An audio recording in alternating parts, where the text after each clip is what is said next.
요즘 TV 프로그램에 결혼을 잘못한 연예인들이 이혼 후에 신세한탄하는 경우가 종종 있더군요. 그리고 댓글엔 어김없이 이런 말이 달리죠. 사람들이 말리는 결혼엔 이유가 있다. 혹은 부모님이 결혼을 하지 말라는 건 좀 들어라 라는 이야기 말입니다. 저 역시 그 말에는 공감을 하고 있었어요. 적어도 제 상황이 되기 전까진 말이죠. 저는 현재 45살의 식당을 운영하고 있는 여성인데 이야기는 지금으로부터 6년 전에 일어난 일입니다. 저를 며느리로 들이지 않으려고 시댁 식구들이 얼마나 나쁜 짓을 했는지 그 충격적인 내용을 상세히 들려드릴 테니 부디 끝까지 들어주세요. 일단 결혼 전부터 예감은 그리 좋지 않았습니다. 왜냐하면 결혼 이야기가 오갈 쯤에 정태 씨가 앞서 3번의 파혼 경험을 밝혔기 때문이었죠. 물론 그 이유는 아주 다양하고 충격적이었어요. 정태 씨가 말하더군요. 첫 번째 파혼 사유는 사주 때문이었어. 저는 놀라서 되물었죠. 뭐? 고작 사주 때문에 파혼을 했다고? 그건 좀 그렇다. 우리 엄마가 사주를 좀 많이 믿는 편이야. 그리고 그땐 나도 좀 그랬는데 지나와서 생각하니 당신이랑 만나게 돼서 다행이다 싶은 생각도 들고. 근데 사주에 뭐라고 나왔는데? 앙숙관계라고. 절대로 이어질 수가 없다고 하더라고. 부부가 되면 싸우기 시작할 거고 그럼 누구 하나 죽어야 그 관계가 끝이 난다고 하더라. 나도 직접 가서 같이 들었어. 아, 그래? 뭐 좀 찜찜하긴 하겠네. 그래도 그걸로 파혼까지 하는 건 난 솔직히 이해 못해. 그 여자 입장에서 생각하면 진짜 억울했을 것 같기도 하고.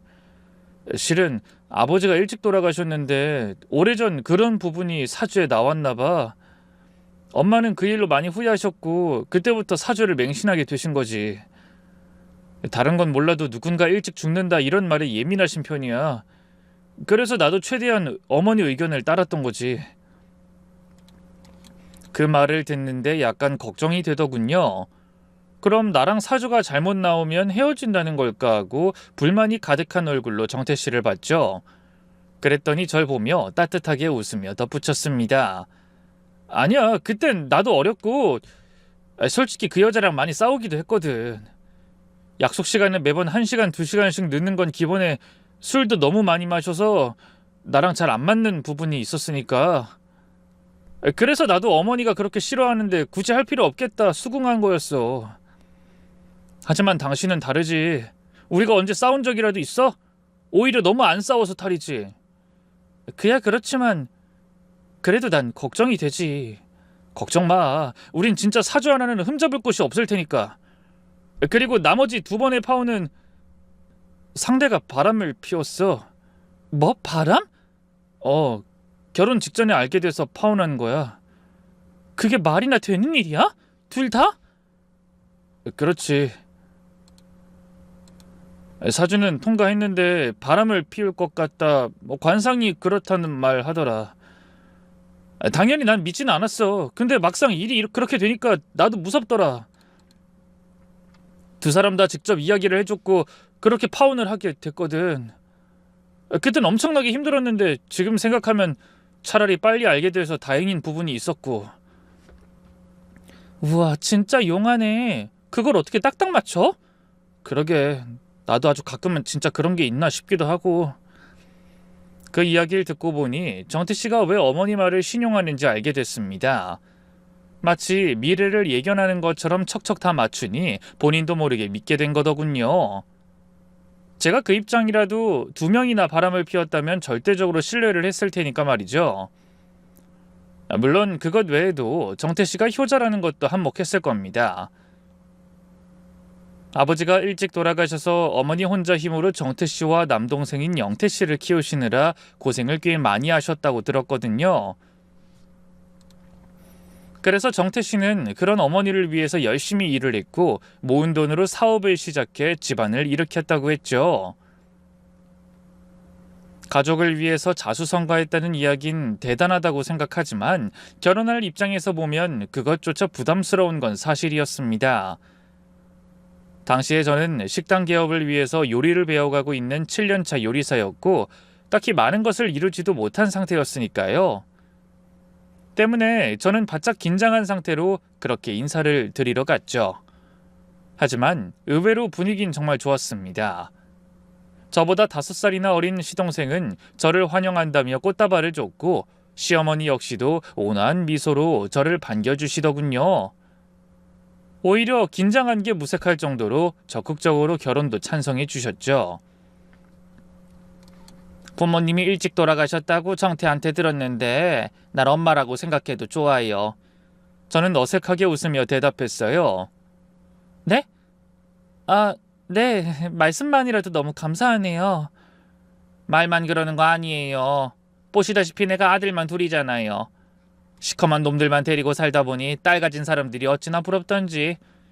며느리가 들어오면 난 정말 잘해주고 싶어요. 더구나 우리 정태가 결혼까지 생각하는 사람인데 우리 아들 눈에 예쁘면 내 눈에도 예쁜 건 당연하지 않겠어요? 우리 아들 나이도 있는데 결혼 결심해줘서 너무 고마워요. 그 말을 끝내자 시동생이 덥석 제 손을 잡고는 악수를 했습니다.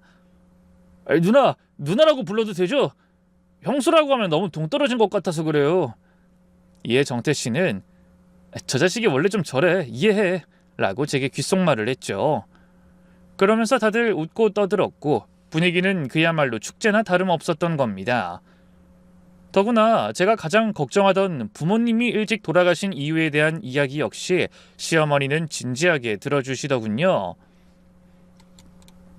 아가씨가 13살에 부모님이 돌아가셨다고? 아유 저런, 그 어린 나이 얼마나 상심이 크겠어. 이유를 물어봐도 될까요? 한나란 씨라면 교통사고 그런 건가? 저는 말을 차마 하지 못하고 정태씨를 봤습니다. 그러자 정태씨는 고개를 끄덕이며 괜찮아 하듯이 눈에 힘을 주더군요. 해서 저도 용기를 가지고 입을 열었죠. 실은 살해당하셨어요. 집에 강도가 들었다고. 맙소사, 범인은 잡혔고요? 저는 고개를 저었습니다. 아니요, 미제 사건으로. 전 그때 방학이라서 사촌 언니들이랑 물놀이에 갔다가 왔는데 이미 돌이킬 수 없는 상태였거든요. 이모가 절 데려다 주다가 발견했고요. 어머 저런, 어린 게 얼마나 힘들었을꼬. 참 잘 자랐네. 어쩜 이렇게 번듯하게 자랐을까? 대견해. 더구나 요리를 배운다면서요? 7년이면 정말 존경스러워요. 아니에요. 좋게 말씀해 주셔서 제가 감사하죠. 시어머니는 저를 다독이듯 손을 연거푸 쓰다듬었고 앞으로는 자신을 엄마라고 생각하는 말을 또다시 들었습니다. 곁에 있던 시동생은 범인을 잡지 못한 경찰에 저보다 더 분노했고 정태씨는 저를 위로하듯 살짝 안아줬죠. 솔직히 그때의 기분은 세상을 다 가진 것만 같았습니다. 속으로 이런 가족이라면 나도 함께하고 싶다라는 생각이 절로 들더군요. 뒤이어 시어머니가 우리 둘의 궁합과 사주를 보겠다는 말도 하셨지만 기꺼이 제 생년월일과 태어난 시간을 알려드렸죠. 이렇게 따뜻한 집에서 식구로 받아들이기 위한 하나의 관문이라면 몇 번이라도 상관없다는 생각이 들었기 때문이었습니다. 그런데 하필 그게 제 발목을 잡더군요. 며칠 뒤 시어머니는 저와 정태씨를 한 장소로 오라고 하셨고 도착한 곳의 분위기는 그리 좋지 않았습니다. 온화하고 따뜻하게 저를 반겨주실 줄 알았던 시어머니의 표정도 이전과 달랐죠. 빨간색 방석 위에 어색하게 무릎을 꿇고 앉아있으니 화려한 한복과 요란한 화장을 한 박수무당이 들어와 저를 빤히 노려보더군요. 그리고는 대뜸 제 얼굴에 팥을 뿌리는 겁니다. 엄마야! 제가 놀라서 소리를 치자 정태씨가 한 박자 늦게 저를 감싸며 언성을 높였죠. 이게 갑자기 무슨 짓입니까? 사람 면전에다가... 그 말에 쯧쯧하고는 박수무당이 혀를 차며 말했습니다. 엄마를 찾는다, 엄마를. 그러니 여태껏 지 딸 옆에 붙어있는 거지. 내가 괜히 이런 짓 했겠어? 저 여자 옆에 피를 뚝뚝 흘리는 부모가 서 있어서 그랬어. 시어머니는 그 말을 듣자마자 납작 엎드려 양손을 비비기 시작하며 말하더군요. 아주 용하시네. 이 아이 부모가 강도를 당해서 죽었다고 그러더라고요. 그래, 말하지 마. 안 그래도 난 다 보이니까. 아이고, 보살님, 그래도 결혼은 가능한 거 아닙니까? 구슬하든 뭘 하든 우리 아들이 저렇게 좋다고 하고 제가 봤을 땐 아가씨가 참 선하고 착한데 결혼은 물론 절대로 결혼하면 안 될 궁합이야. 네? 안 됩니다. 무슨 수를 써서라도 제발 우리 아들이랑 결혼을 하게 해주세요. 네? 안 된다고. 아들 먼저 앞세우고 싶어? 서로를 살리는 게 아니라 깎아먹는 궁합이야. 특히 이 여자 사주 쪽에 아주 강한 사회 기운이 있어. 부모 복이 유난히 약한 사주인데 그게 그냥 약한 게 아니야. 이런 사주는 조심해야 돼. 혼인을 하게 되면 그 기운이 다시 움직이거든. 무속에서는 이런 걸 상문이 들어온다고 해. 한번 피를 부른 사주가 같은 흐름을 따라 또 흘러가는 거지. 시어머니는 거의 통곡을 하셨고 정태 씨는 자신의 머리털을 감싸쥐었습니다.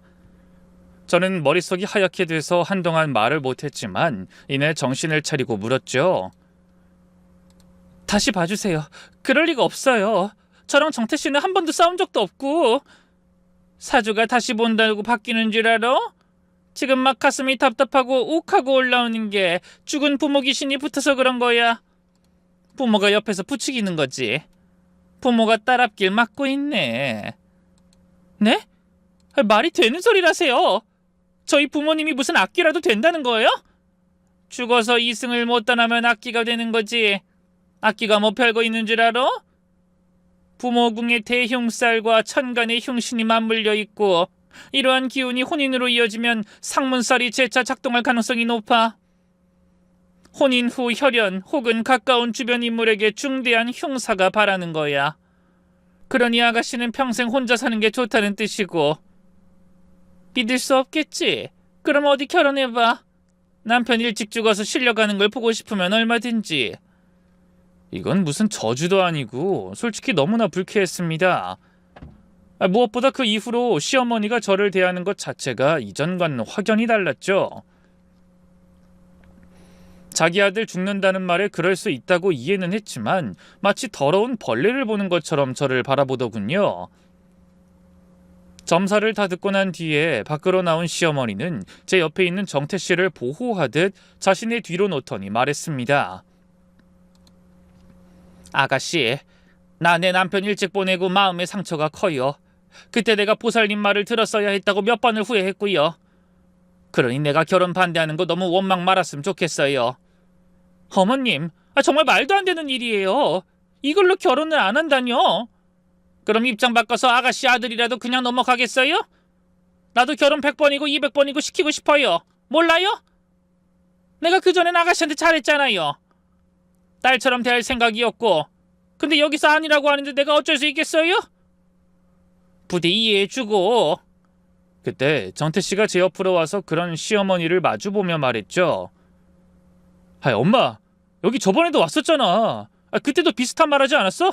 매번 저러잖아, 매번. 바람을 피울 거다, 나랑 만나면 한 명이 죽는다, 매번 그랬다고.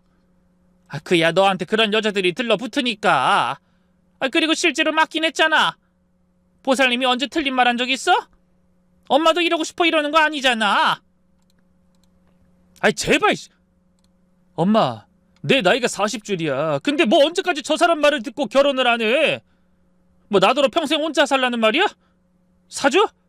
그런 거 필요 없다고 몇 번을 말해. 이제까지는 엄마 뜻대로 했지만 이번엔 아니야. 나 이 사람이랑 결혼할 거야. 너 정말 속상하게 이럴 거야? 내가 자식 앞세워 보냈으면 좋겠어? 나라고 좋겠니? 이번엔 제발 좀 좋게 나와라. 빌고 또 빌었던 게 나야. 보살님이 굿이라도 하면 괜찮다 말이라도 해줬다면 나도 이렇게까지는 안 해. 하지만 아무것도 소용없다고 하잖아. 시어머니도 속이 상한지 눈물을 터뜨렸고 제 마음도 무겁게 가라앉았습니다. 시어머니도 오죽하면 저럴까 싶은 마음이 들어 저는 한 가지 묘수를 떠올렸죠. 병에 걸려도 병원 한 군만 가는 게 아니라 여러 곳에 가야 확실한 진단을 받는 것처럼 다른 곳에서도 점사를 보자고 말입니다. 그래서 가장 유명해서 예약까지 해야 한다는 곳 3곳을 차례로 방문했죠. 처음에는 저 혼자서 갔는데 결과는 이전과는 정반대였습니다. 그리고 두 번째는 정태 씨와 함께 갔고 그곳 역시도 궁합이 똑같이 좋았죠. 이전에 궁합이 이러이러했고 너무 안 좋다는 말도 전했지만 사주는 바뀌지 않는다는 답변을 들었어요. 그렇게 시어머니를 모시고 다른 한 곳까지 찾아갔죠. 자신이 다니는 곳이 최고라며 가지 않겠다는 어머니를 정태 씨가 설득했습니다. 이 사람이 간 곳에서도 너무 좋다고 하고 나랑 같이 간 곳에서도 좋다고 했어. 그러니까 엄마도 한번 들어는 보라고. 그 박스무당이 잘못 말했을 가능성 없지 않잖아. 그 사람이 얼마나 용한지 몰라? 이 아이 부모 죽은 것도 한 방에 알아냈잖아. 사주는 안 바뀐다고 하잖아. 해석을 잘못했을 수도 있지. 일단은 받아보라고. 여기까지 하면 총 3곳이야. 3군데서 말하는 게 더 신뢰 있지 않겠어? 더구나 엄청 유명한 곳이고. 시어머니는 끝까지 부정하려고 했지만 다 같이 방문한 곳에서는 이렇게 말하더군요. 결혼하면 부부운도 좋고 자식복도 따르고 아플 팔자도 서로 덮어줘서 병도 피해갈 운이야. 이런 궁합을 삼생연분이라 불러. 말 그대로 3번의 생을 살아도 이어질 인연.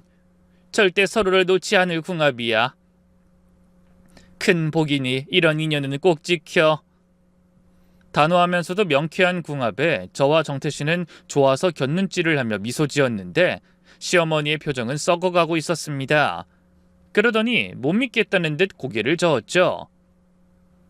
분명 다른 곳에선 아니라고. 둘이 이어질 수 없다고 했어요. 또 쟤한테 죽은 부모 귀신이 있어서 둘 중 하나는 죽는다고. 분명 저는 그걸... 안쓰럽다 안쓰러워. 네? 지금 저한테 안쓰럽다고 하는 건가요? 사주는 안 변해. 지금 여기 아무 곳이나 들어가도 그런 궁합은 나올 수가 없어. 이상한 곳에 돈 퍼주지 말고 자네도 그만 자식 놓고 살아.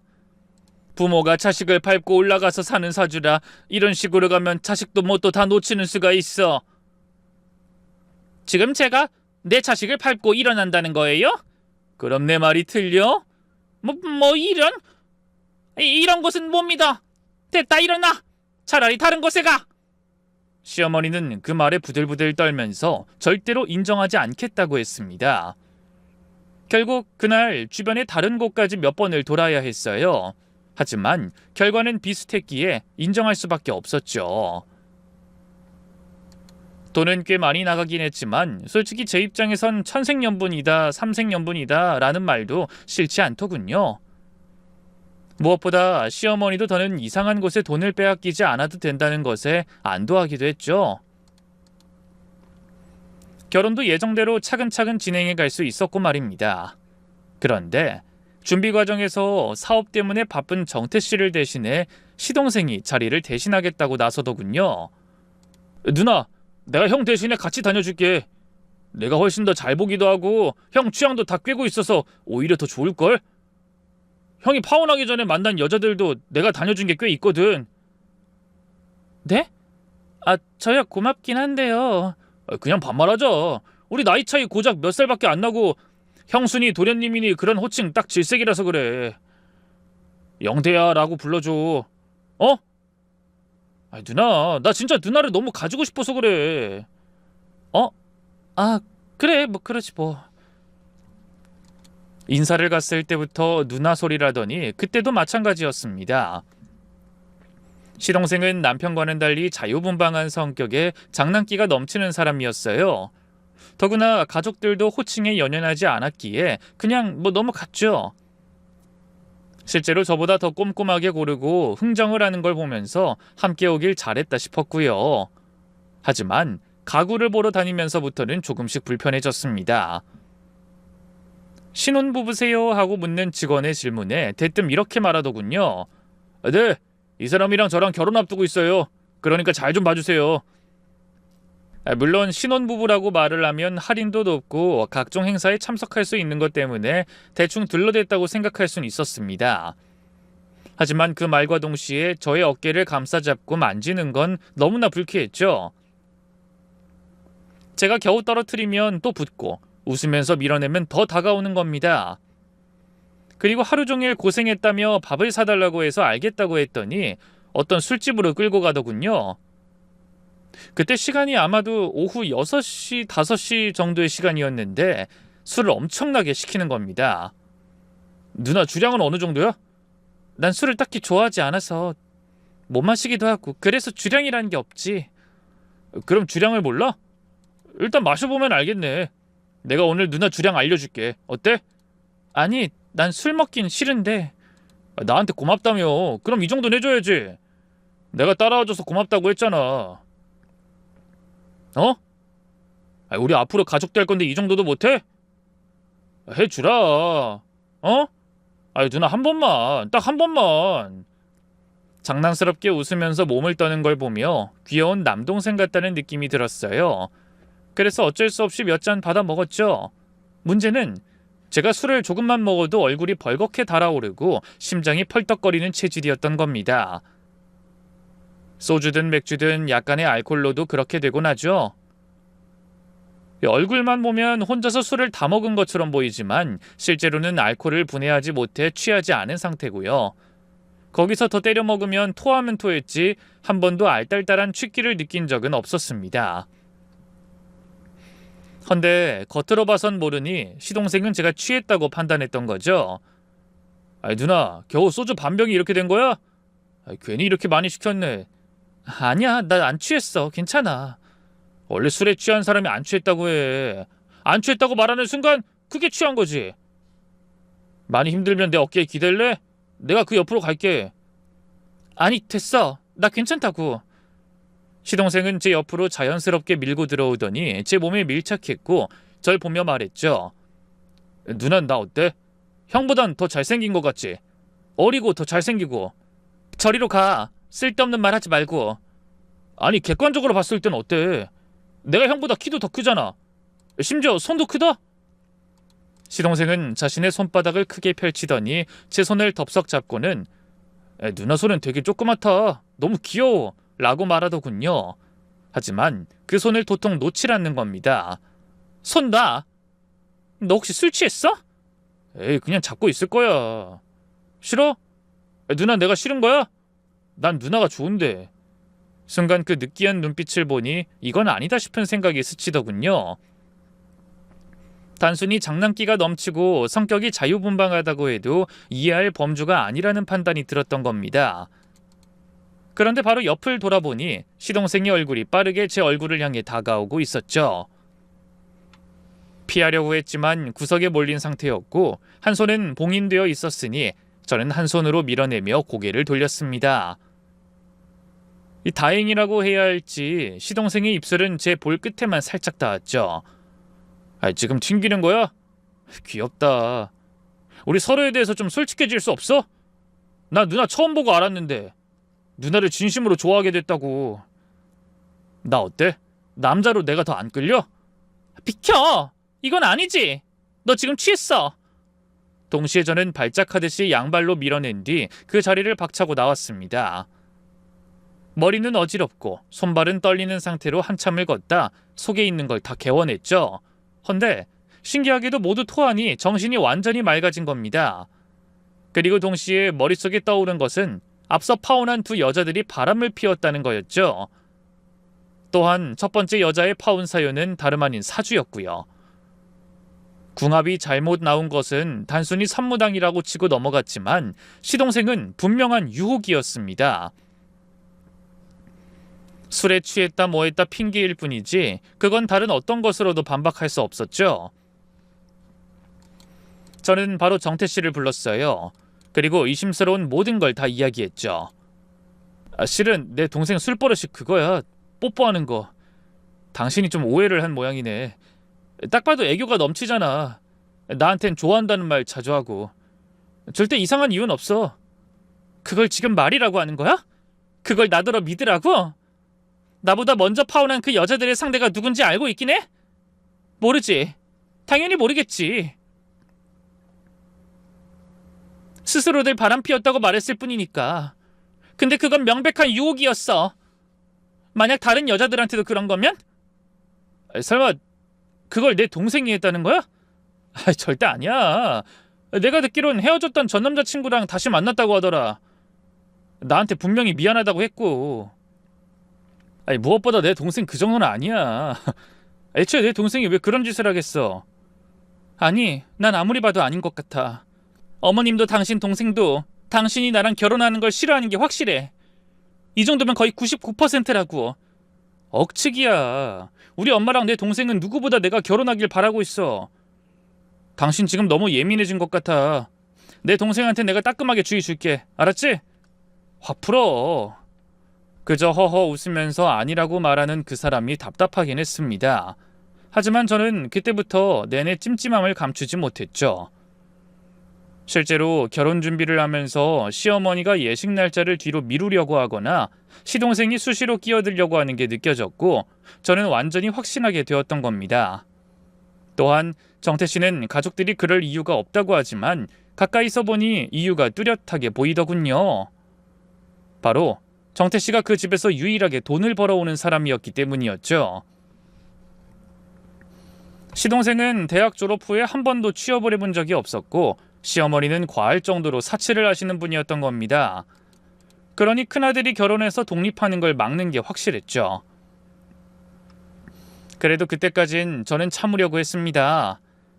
결혼만 하면 어차피 막지 못할 거라고 생각했으니까요. 헌데 문제가 터지고 말았죠.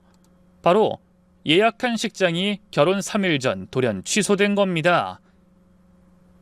식장에 문의하니 정태 씨가 직접 전화로 취소를 했다고 하더군요. 저는 전화로 바로 정태 씨에게 따져 물었죠. 예식장 진짜 취소한 거 맞아? 한 번 취소하면 얼마나 시간이 걸리는데? 상의 없이 취소를 할 수가 있어. 드레스며 사진 촬영이며 예약이 줄줄이 다 뒤로 밀리는 건 또 어쩌라고? 그게 무슨 말이야? 내가 취소를 왜 해? 뭐? 그럼 당신이 취소한 게 아니란 말이야? 분명 당신이 전화를 걸었다고. 저는 말하면서 동시에 시어머니와 시동생이 떠올랐고 전화를 끊고 시댁으로 향했습니다. 그런데 예상이라도 한 듯 아주 덤덤하게 시어머니는 반응을 하더군요. 그래, 내가 취소했다. 왜? 어차피 이혼할 거 내가 미리 파토 내줬다. 서류로 더러워지는 것보단 이 편이 깔끔한 거 아니니? 도대체 왜요? 어머님 분명 저와 그 사람 결혼하는 거 찬성하셨잖아요. 사주랑 궁합도 잘 나왔고 아무 문제가 없는데 갑자기 이러시는 건 아니죠? 사주랑 궁합? 그건 돈만 주면 얼마든지 바꿀 수 있어. 내가 그 사람들 말을 믿을 것 같니? 안 믿으셔서 다른 곳도 무작위로 다녔잖아요. 그때는 수긍하셨으면서. 시어머니는 헛기침을 몇 번 하더니 무뚝뚝한 표정으로 저를 봤습니다. 내가 그것만으로 널 반대했을까? 일단 너 고졸이잖아. 요즘 세상에 고졸이라니? 그것도 골이 아픈데 심지어 불판 잡고 칼 쓰는 직업이라니? 요리사라는 거 난 잘 모르지만 그냥 칼이나 두드리는 직업 아니니? 그걸 7년이나 할 필요가 있어? 거기다 나도 들은 바는 있어. 요리사들 대부분 남자잖아. 남자들이 버글버글한 곳에서 땀 뻘뻘 흘리면서 일하다가 보면 몸도 부딪힐 테고 그러다 보면 입술도 부딪힐지 내가 알게 뭐니? 지금 제가 바람이라도 피울 거라는 말씀하시는 건가요? 아니, 확신한다. 환경이 그럴 수밖에 없잖아. 그리고 내가 들은 바가 있기도 하고 나 아는 사람 중에 너가 다른 남자랑 붙어있는 걸 봤다더구나. 부모 사랑 못 받고 자라서 배운 것도 없는 것들이 원래 팔랑 까진 것들이 더 많아. 어차피 찌그러진 인생 막 사는 거지. 어머님! 어디서 감히 언성을 높여. 어른이 말을 하면 들어야지. 옛말 어디 하나 틀린 게 없다. 어른들이 말리는 결혼은 해봤자 불행할 뿐이야. 내가 우리 아들을 위해서 파혼을 시키긴 했지만 어떻게 보면 널 위해서도 있어. 그러니까 좋은 말로 할 때 헤어져. 순간 온몸에서 분노가 치밀어 올랐고 저도 참지 못하고 소리를 쳤죠. 지금 일부러 그러시는 거죠? 아들 결혼 막아야 본인들이 편안하게 사니까. 결혼하면 지금처럼 돈 뽑아 먹을 수 없으니까. 별것도 아닌 이유로 막는 거잖아요. 제 말이 틀려요? 시어머니는 그 말을 듣더니 웃더군요. 그래, 왜? 그럼 안 되니? 설마 그 박스무당도 돈 주신 건가요? 사주 조작한 거냐고요? 그렇다면 어쩔래? 그러게 한 방에 떨어져 나가든가 어쩌던가 했어야지. 왜 미련스럽게 버티고 있어? 독하다 독해. 앞선 애들은 적어도 다른 곳에 사주 또 보겠다고 나오진 않았는데 너야말로 내 아들 돈 노리고 그러는 거 내가 모를까봐. 다 어머님 같은 줄 아세요? 어머님이 그런 생각하시니까 다른 사람도 돈 보고 접근한다고 말씀하실 수 있는 거예요. 상관없다. 내가 낳은 아들인데 당연히 걔 돈이 우리 돈이지. 근데 어디서 거지 같은 게 끼어들어서 우리 밥상 위에 숟가락을 올려? 그럼 어째? 숟가락 올리기 전에 내가 밥상을 엎는 수밖에. 그러니까 우리 식구 될 생각 말고 얼른 꺼져. 아들을 밥상 취급하세요? 참 최악이시네요. 저 이거 정태 씨한테 말할 겁니다. 말해라. 하나도 안 무섭다. 이제까지 이렇게 파혼만 3번 엎었어. 그렇게 우리 밥상엔 숟가락 젓가락 딱 2명만 있을 수 있었고 내 아들은 내 말이 절대로 거역 못해. 내가 눈물 몇 번 찍어주면 우리 정태는 절대로 나 안 버려. 알았니? 그 집을 뛰쳐나온 뒤 저는 제가 들었던 말을 토시 하나 빼지 않고 모두 말했습니다. 문제는 정태씨가 정말로 그 말을 믿지 않았다는 거였죠. 매번 결혼할 여자 데리고 오라며 눈물까지 보이시고 며느리를 딸처럼 대해야겠다고 가짜는 연기를 봤으니 받아들이기 힘들었을 테고요. 더구나 시어머니가 그 사이에 무슨 말을 했는지 제가 일하는 곳에서 한 남자와 부적절한 관계를 맺고 있다는 오해까지 하고 있었습니다. 그것 때문에 식장을 취소했다고 말한 모양이었죠. 저는 억울하다고 펄쩍 뛰며 말했지만 정태씨 역시도 혼란스러워했습니다. 우리 엄마가 거짓말을 했을 리가 없잖아. 그럼 난 나쁜 사람이고 거짓말해? 진짜로 내가 바람이라도 피웠다는 거야? 나 일하는 거 누구보다 당신이 더 잘 알잖아. 주방 안에서 로맨스가 일어나는 것보단 공포 호러가 일어날 확률이 더 높은 거 몰라서 그래? 어머님이 뭐라고 말했는지 몰라도 난 아니야. 그럼 증거 있어? 안 그랬단 증거 있냐고. 없어. 애초에 없는 일을 지어냈는데 증거가 어딨어. 바람 안 피웠다는 증거를 나한테 요구할 게 아니라 피웠다는 증거를 달라고 해야 정상이지. 그래도 엄마랑 내 동생이 그럴 리가 없다고. 됐어. 나도 더는 못 해먹겠어. 당신도 그러는 거 아니야. 나까지 하면 파혼만 4번이야. 이쯤 하면 한 번은 이상하다는 생각이 들어야 정상인데 끝까지 이 모양이네? 그럼 어쩌겠어? 나도 파혼해 줄게. 됐니? 앞으로 50이 돼서도 60이 돼서도 제발 깨달았으면 좋겠어. 그 사람은 저를 계속 붙잡았지만 저 역시 더는 견딜 수가 없었어요. 결혼을 결심할 당시에 효자라는 것도 가족에게 각별하다는 것도 모두 장점처럼 생각했지만 파혼 이유도 그것과 같았던 겁니다. 그렇게 우린 헤어지게 됐죠. 그런데 정확히 5개월 후 정태씨는 다시 제 앞에 나타나더군요. 옷차림도 허름했고 눈에 보일 정도로 마른 상태로 그간의 일을 들려줬죠. 예전이라면 엄마랑 동생 말을 더 믿었을 거야. 그러니까 파혼을 3번이나 했겠지. 근데 당신은 차마 그럴 수가 없더라고. 내가 누구보다 믿었고 날 누구보다 아껴줬으니까. 헤어지고도 너무 힘들어서 죽을 것 같더라. 그래서 시험을 했어. 내 인생을 다 걸고. 무슨 말이야? 인생을 다 걸어? 도대체 무슨 시험을 했다는 거야? 사업 정리했거든. 뭐? 당신이 하던 사업 몽땅? 정리한 척 하려고 했지만 동생이랑 친한 직원들이 있어서 불가능했어. 그래서 진짜로 정리해야 했지. 그렇게 가족들에겐 사업 망했다고 말을 했단 말이지.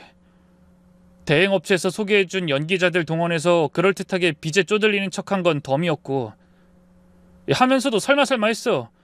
왜냐면 엄마랑 동생도 내 편이 되어주려고 했단 말이야. 자신들이 도와주겠다고. 그래서 하루는 엄마가 돈을 옮기자고 그러는 거야. 빚쟁이들이 압류 걸기 전에 있는 돈이라도 현금으로 바꿔놓으면 괜찮다고. 진즉에 내가 가진 돈이 얼마 없다고 했거든? 그래서 한 6천 정도 옮기게 했지. 근데 그리고 얼마 안 가서 집까지 팔고 이사를 갔어. 짐도 다 빼고. 뭐? 당신을 두고 이사를 갔다는 거야? 돈을 들고? 맞아. 심지어 내가 했던 사업을 동생이 비슷하게 따라 시작했다는 것까지 알았거든. 업계 소문 정도야 내가 들을 수 있으니까. 그때서야 당신이 나한테 했던 말이 진짜라는 걸 알았어. 가족들이 날 밥상으로 여긴다는 걸. 정말 미안해. 난 그것도 모르고 당신 편이 되어주지 못했잖아. 의심하고 우리 엄마 내 동생이 그럴 리 없다면서. 내가 얼마나 멍청한 짓을 했는지 깨달았어. 엄마랑 동생 두 사람 다 날 걱정한 게 아니라 내 돈을 걱정했다는 걸 알았으니까. 정태 씨는 그걸 완전히 알게 된 뒤에 한동안 이곳저곳을 떠돌아다녔다고 합니다. 충격이 컸는지 죽을까도 생각했다고 했고요. 차라리 모르는 사람에게 사기를 당했다면 덜 힘들었을 거라고 하는 그 사람이 눈물을 터뜨렸고, 저는 그런 정태 씨를 받아줬죠. 우린 얼마 안 가서 살림을 합쳤고 친한 지인들 몇 명만 초대해 작게 결혼식을 올렸습니다. 그렇게 부부가 된 뒤 얼마 안 있어 소중한 저희 딸도 가지게 되었고요. 이 궁합이라는 거 한번 당하고 나서 믿지 말아야지 하는 생각이 더 컸는데도 우린 정말 모든 게 잘 맞았습니다. 아이 낳은 뒤에 제가 그토록 꿈꾸던 식당까지 개업하게 됐고 장사까지 잘 됐으니 더 바랄 것도 없었고요. 헌데 정확히 파혼하고 3년, 결혼하고 2년 뒤에 시어머니를 다시 보게 됐죠. 그날 가게 청소 상태를 확인하고 있었는데 홀에서 익숙한 목소리가 들렸던 겁니다. 저를 뽑아주시면 정말 열심히 최선을 다해서 해보도록 할게요. 그러자 시어머니의 맞은편에 앉은 매니저는 친절하게 응대를 했죠. 네, 일단 연락은 드릴게요. 이렇게 경험이 많으시니. 네, 요리라면 제가 전문가와 크게 다르지 않을 정도예요. 자격증만 없을 뿐이지 현장에서 경험은 무려 7년이나 되니까요. 저 믿어주시고 꼭 뽑아주세요. 근데 사장님이신가요? 아니요, 전 매니저예요. 아마 합격하시면 그때 보실 거예요. 아이, 그렇구나. 그럼 잘 부탁드립니다. 아우, 사장님도 꼭 뵙고 싶네요. 저는 시어머니가 자리에서 일어나고 나가는 걸 확인한 뒤에 바로 이력서를 살폈습니다. 빼곡하게 채워진 이력서를 보면서 저는 그게 모두 거짓말이라는 걸 알았죠. 남편이 사업을 시작한 뒤부터 일을 한 번도 하지 않았다는 걸 제가 더 잘 알았으니까 말입니다. 이렇게까지 거짓말을 하는 게 한편으로는 안쓰러우면서도 너무 미웠어요. 매니저에게 들어보니 작은 아들이 사업을 하다가 망하게 되며 다시 일을 시작했다는 식으로 사정했다고 했습니다. 어려워진 사정이야 그럴 수 있지만 남편을 버린 것은 도저히 용서가 되지 않았죠. 실제로 남편도 늘 이런 말을 하곤 했습니다. 내가 가장 힘들었던 건 그런 엄마랑 동생한테 한마디도 제대로 따지지 못했다는 거야. 적어도 한 번이라도 화를 냈으면 이렇게 답답한 마음은 들지 않았을 텐데 화를 낼 기회라도 줬어야지. 도망치고 연락도 안 받으니 도통 분이 안 풀리더라. 그래서 저는 남편 대신해서 복수를 다짐했어요. 이내 이 사람을 뽑겠다고 말했죠. 마음 같아서는 직원들에게 같이 괴롭혀달라고 하고 싶었겠지만 가짜 이력이라면 가만히 둬도 괜찮겠다고 판단했습니다. 이전에 시어머니는 결혼을 반대하실 때 그깟 칼질이라는 말을 하셨어요. 단순히 칼만 두드리는 걸 7년이나 배울 필요가 있냐고. 남자들 때문에 일하는 거 아니냐는 식으로 말씀하셨죠. 하지만 주방이라는 곳은 그렇게 간단하지 않습니다. 불, 칼과 같은 위험한 것을 다루기에 엄연한 규칙이 있고 절대적인 주의가 필요한 직업이니까요. 그렇게 가짜 경력이 빼곡한 이력서로 통과된 시어머니는 눈물 콧물을 다 빼기 시작했습니다. 아니, 경력도 있으시다더니 다 뻥 아니에요? 이 정도도 판단을 못하신다는 게 말이 되는 짓이에요? 기름이 있는 근처에서 물을 쏟다니 뭐 사람들 다 튀겨 죽일 참이에요? 아니, 어쨌든 큰일 없었잖아요. 아니, 벌어지지 않는 일이 아니라 주방에선 금기되는 일이잖아요. 아니, 진짜 말이 안 통하네. 더구나 메뉴 숙지는 안 하세요? 아직도 코스 요리를 못 외우면 문제 있는 거잖아요. 제가 분명 하는 건데 너무 윽박을 지르시니까. 어디서 말대꾸를 해요? 여기 요리하는 곳입니다. 나이 순이 아니라 경력 순이고 식자재 손질도 제대로 못해. 규칙도 잘 몰라. 메뉴 숙지도 잘 안 돼 있고. 이건 일을 안 하고 돈만 받아가겠다는 거죠? 이런 식으로 여기서 일을 계속하실 수 있다고 생각해요? 요리는 남자들의 영역이다라는 말이 나올 정도로 비율이 압도적으로 높은 것은 꽤 오래되었습니다. 그만큼 여자들이 견딜 수 없다는 뜻이기도 했죠. 더운 불 앞에서 땀 흘리니 짜증은 기본에 식기 소리에 대부분 목청이 높았어요. 그러니 시어머니가 머릿속에서 떠올리는 끈적한 로맨스 따위와는 전혀 어울리지 않는 직업이었던 겁니다. 오래 일을 해온 저 역시도 같은 요리사라면 질색을 할 정도였으니까요. 문제는 시어머니가 못해도 너무 못한다는 거였죠. 복수는 둘째로 치더라도 직원들의 반발이 상당했던 겁니다. 저 아줌마랑 일 못하겠어요. 다른 사람들도 다들 불편해하고 손도 너무 느려요. 아니 적어도 노력이라도 해야지. 잘하려고 하는 게 아니라 그냥 적당히 시간 때우려고 하는 게 확실하고, 매번 사장님 언제 오냐고만 묻고 거만하기까지 해요. 저런 분 계속 두실 건가요? 그래? 그럼 내가 알아서 할게. 어쩔 수 없지. 결국 저는 시어머니가 일한 지 딱 한 달, 월급날이 되었을 때 그 앞에 나타났습니다. 나름 제가 성공한 모습을 보여주며 그 자리에서 자르는 것으로 복수를 마무리할 생각이었고요. 짧은 시간이긴 했지만 아마 평생을 들을 욕을 다 먹었으니 나름 성공했다고 생각은 했었죠.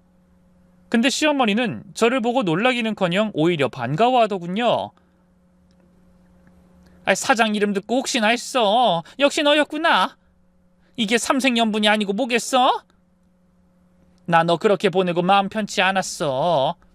너 일하는 곳에 가보니 가게를 냈다고 하더라고. 그래서 너 찾으러 옆 동네에 있는 레스토랑으로 다 가서 면접도 봤지. 근데 딱 이 집만 사장이 면접도 안 봐. 나타나지도 않더라고. 그래서 이름을 물었는데 너랑 똑같아서 내가 기다렸잖아. 지금 저를 찾아다니셨다는... 그래. 내 아들이 너 얼마나 그리워했는지 알아? 그러니까 내가 이렇게 찾아와서 이 개고생을... 말도 마라. 얼마나 날 구박을 하던지. 저런 것들은 초장에 다 잘라버려야 해. 희생충 같은 놈들. 내가 이름 하나하나 다 외워놨어. 일단 그건 뒤로 넘겨두고 아가, 우리 아들이랑 다시 만나. 응? 우리 아들이 너무 많이 보고 싶어하고 힘들어해. 온몸에 소름이 끼쳤습니다. 저와 남편은 이미 결혼해서 아이까지 낳고 살고 있었는데 마치 자신의 아들을 위해서 절 찾아왔다고 말하는 게 너무 끔찍했죠. 사업이 망했다고 했을 때는 이사까지 가면서 버렸으면서 자신들의 형편이 안 좋아지자 저를 찾아주는 것으로 다시 엉겨보겠다는 속셈이 훤히 보였던 겁니다. 어쩜 사람이 이럴 수 있을까요? 기가 찼어요. 더구나 절 보자마자 거만하게 직원들에게 손을 까딱까딱하며 저희 가게를 자신의 가게로 생각하는 듯 행동했죠. 곧이어 제 남편에게 제 가게 주소를 보냈다고 하는 겁니다. 얼마 안 가서 도착한 남편은 사색이 돼서 아무 말도 못하고 서 있었죠. 다행히 시어머니가 먼저 말을 꺼냈습니다. 너희들 이젠 결혼해도 된다. 그간 내가 괜히 너희 앞길을 막았다는 생각이 들어서 잠을 한숨도 못 잤고 고민 많이 했다. 더구나 우리 며느리가 일하는 곳에서 직접 보니까 여기서 바람 피웠다고 보기 힘들어. 아무래도 내가 다른 사람 말만 믿고 오해를 한 모양이지. 한 달이나 일해봐서 내 오해도 다 풀렸으니 이제 둘이 알아서들 해. 난 너희가 잘 되길 바랬어.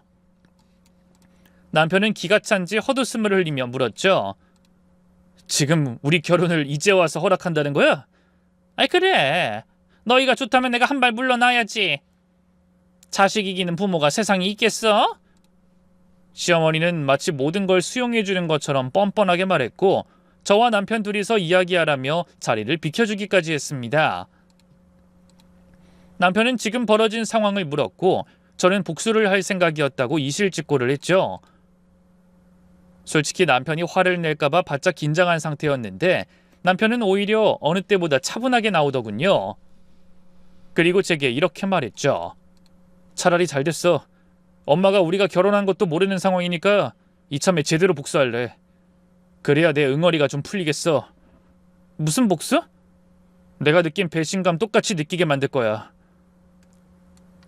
자신을 버리고 도망치는 바람에 한마디도 못했던 남편은 이를 갈았습니다.